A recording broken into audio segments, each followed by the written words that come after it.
Hi everyone, Antoine Fantoine here. Just come on here to have a bit of a music chat with you because I've recently been outed by the great Davey 504, bass player extraordinaire, bass man, YouTube slapper, the Slapman. Slap that like. I thought it might be fun to come on here and do a bit of a story time thing and talk about how I got into bass and what exactly the bass over the years has meant to me and why I have stuck with it.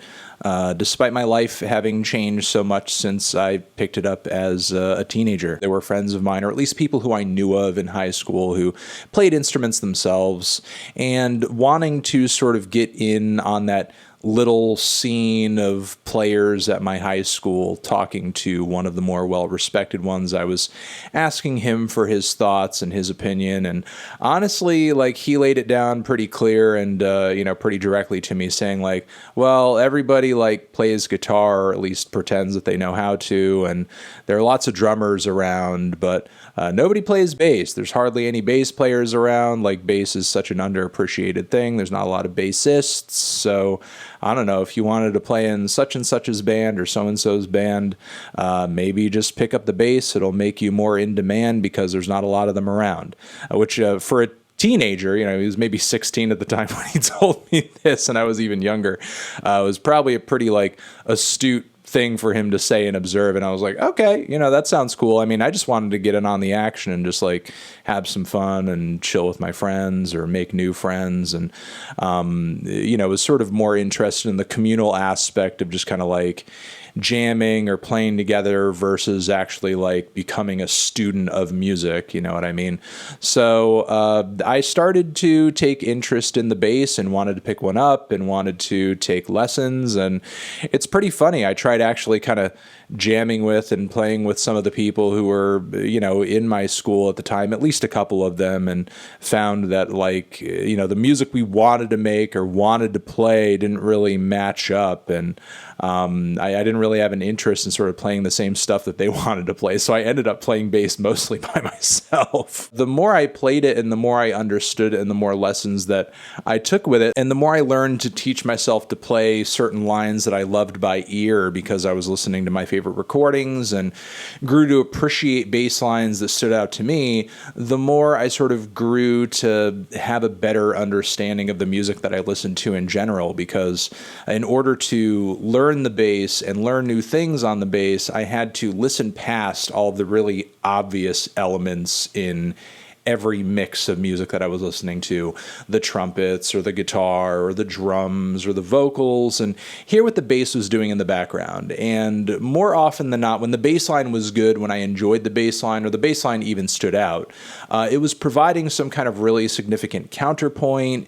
It was almost creating a song within the song, which is one of my favorite things personally about the bass, because it dominates the low end so well. As long as it's working within the key of the track and the overall chord structure, you're free to explore a lot of different melodic ideas. You don't just have to follow along with the riff. You don't just have to play all the root notes of whatever the line is that's being played on the song. You can get kind of creative with what you're playing. And if what you're doing actually sounds good, you can enhance the song in a subtle way. The second favorite thing of mine that the bass does is that it is so locked into the groove of the track, or at least it should be in most cases.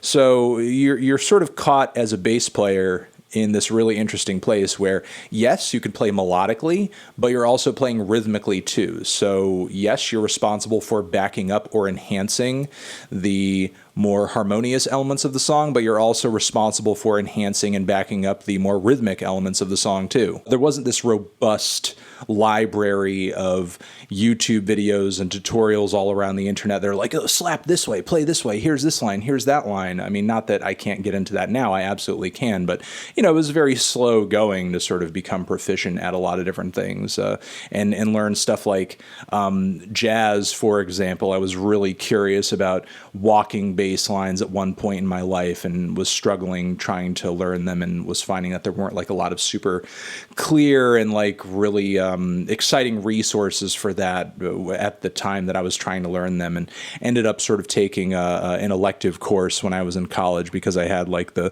room for it, and studied under a jazz professor there for a very short time, just for one class, just for a very basic like jazz 101 type course, and learned like the supreme basics and like the very foundational elements of like what a walking bass line is. And then from there I was like, okay, now I sort of understand like the theory and sort of like the purpose, or the existence of approach notes, and then going from there to kind of learn or listen to more complex lines and have a better understanding of what's going on. Then also being able to go back to my previous music obsessions and sort of learn how that stuff worked into it, like Rage Against the Machine, for example. When I was younger, I was obsessed with Rage Against the Machine. A lot of the first bass lines I learned were Rage Against the Machine bass lines, and sort of learning how things such as approach notes played into bomb track bass line, for example.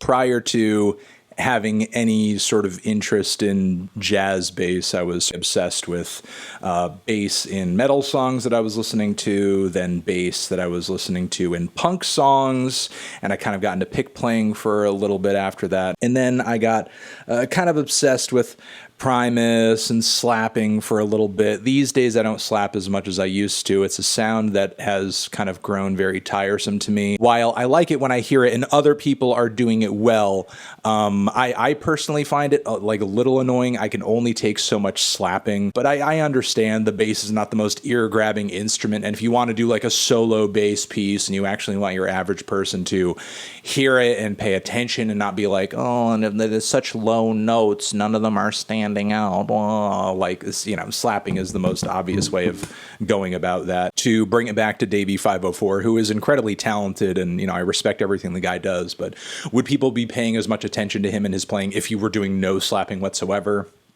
Not necessarily, because it's just so ear-grabbing. And there are most definitely some slap bass lines that I love hearing on records and are some of my favorite bass lines of all time, but typically the ones that I gravitate to the most are not the ones that are the flashiest, or the most technical, or the most like...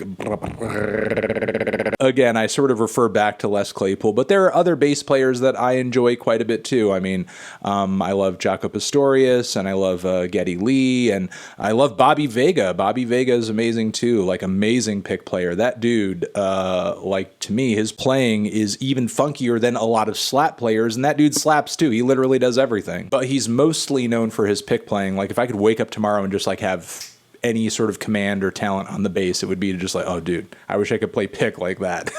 So I'm not as poo-poo on the pick as some people are, maybe because of all that time I had spent sort of playing punk music. And look, there's some good punk pick players too, like Klaus Fluoride of Dead Kennedys, like on the first handful of Dead Kennedys records, and even Frankenchrist too. There are some really creative and insane pick lines, whether they be really steady and straightforward and groovy and defined, like California Uber Alles, or the song Riot, which is just this insane series of like quickly strummed chords that I haven't heard a lot of bassists play like that on a track, honestly. Look, I'm not trying to get into a long-winded discussion about what bass player is the best or what bass playing style is the best, because personally, I don't even have as firm a grasp of that stuff as I should, despite having played the bass so long.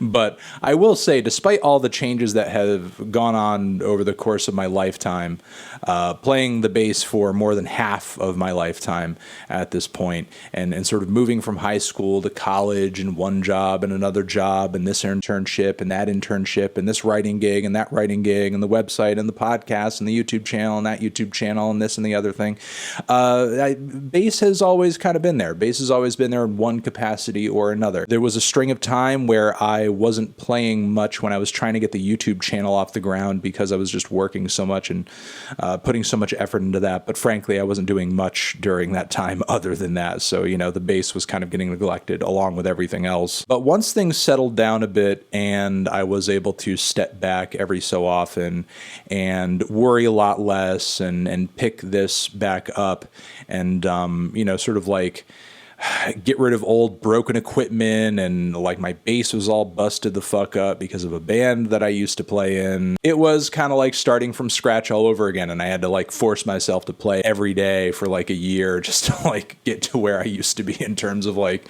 technical ability and just like comfort with like just being able to pick it up and do whatever I want to do. And generally I was happier that I was able to, pick it back up and keep it in my life with some regularity, because I do think it does kind of give me a greater appreciation of some of the things that I listen to week in and week out. Like if I hear a really good bass line, I might pick up the bass and just decide to play it, or what seems like a rough idea of it in my head, because it just kind of gives you a more of a sense of the groove, and obviously gives you a bit of a hint in terms of the compositional, qualities of the track that you're listening to as well. Not that I necessarily need that for my reviews, because I don't work that stuff into my reviews. I don't really see music theory as sort of the point of my critiques of the albums that I talk about. Look, I'm basically giving my own background and own personal philosophy on the instrument a little bit, and it's not really anything more than that. I will recommend it, though, to anybody who has not picked it up. If you are a musician and you have not done anything with the bass yet, and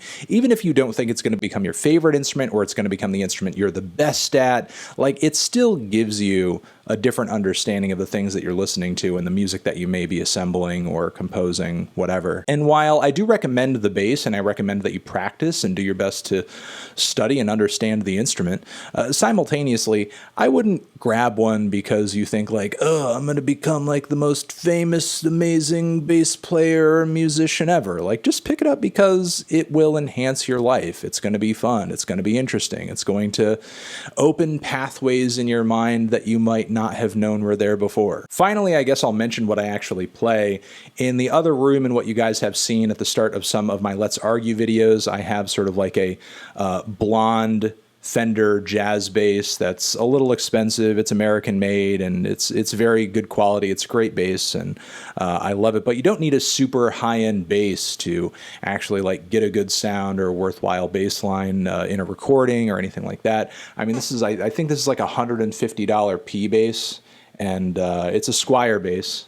See, it's just like a super cheap Squier bass, and super cheap frickin' flat, fretless neck. And I don't know, I just threw some flat wounds on this thing and put like a bit of a sock in here to absorb some of the reverberations of the strings. And I don't know, I think it has kind of like a bit of a muted, almost upright-ish kind of tone, which is what I wanted, essentially, when I was fooling around with it. And, I didn't want to like throw screws into it and do all sorts of weird stuff with the bridge to kind of get the tone that I wanted, and be doing that to like a $2,000 bass and then totally fucking ruin it and and all that. So I was like, let me just find the cheapest bass I can find and wreck that bass instead. So you really don't need a super expensive bass. I mean, look, if you have a good amplifier and there are good strings on your bass, and the neck and the bridge and everything and the strings are functional, and you don't suck at playing, you're gonna get a pretty decent sound, or at least a worthwhile sound. And again, I mean, as far as tone, as far as sound goes, there are a lot of different brands out there that you could go for. There are a lot of different bass models that you could go for. I just personally have found over the years, the more I have listened to music, the more I have appreciated certain recordings, certain eras of recording, the more I have appreciated certain bass players and certain bass lines, and then doing research into those recordings and those players, I have found more often than not, my favorite bass lines and bass players are playing P basses. They're playing jazz basses. They're not playing Stingrays. They're not playing Peavies. I mean, nothing against those basses. They're nice basses, but a lot of my favorite lines and all that shit are being played by these basses. And when I eventually came around to, buying a couple for myself, and I was just really happy with the tone because it just reminded me of my favorite recordings and all that. And that's just the tone. It's just a sound that I like. I guess if you like a certain bass line or a bass tone, I would do some research as well into like who the bassist is and what bass they actually play, because if that's what you're looking for, then look into that bass. And look, it doesn't need to be the most expensive or high-end model of whatever that bass is. I mean, there are some P basses out there that you could spend $5 or $6 grand on if you really wanted to. But I don't know. I kind of got the sound that I wanted just with $150 and some flat wounds and an old sock. So I think I can leave it at that at this point. I mean, those are my thoughts on the bass. I love the bass. I appreciate the bass. The bass has meant a lot to me over the years, and I most likely will continue playing the bass. And when things cool down a bit more in my life in terms of schedule, I will find a way to just keep it incorporated and potentially learn more about the instrument at my own pace. And just continue fingering that bass and having some fun doing so in the process. And look, I hope that you find a project or an interest or an instrument or an anything that you find a way to incorporate into your everyday life in a way that enhances it and sort of, brings you more knowledge, brings you more joy, and gives you something to focus in on. Because I feel like if we're not being guided by our passions and our interests, we're just kind of like aimlessly and sometimes hedonistically bumping through life into whatever sort of like our next quick fixes or some shit like that. And having things like a passion, having things like a hobby, having things like something to just focus on and get better at, and hone a craft, hone an ability, that can really kind of keep you out of trouble. And on top of it, sort of give you something to be proud of at the end of the day too, because you can do something constructive with it. So I highly recommend, bass or anything that can sort of fill a bass-like void for sure. And thank you for watching, and I guess getting more acclimated to my own bass story and my own thoughts on the bass. If you can't do it with 4 strings, you shouldn't be doing it. And that's it. That's it, guys. Over here next to my head is another video that you can check out. Hit that up or the link to subscribe to the channel. Anthony Fantano, bass, forever.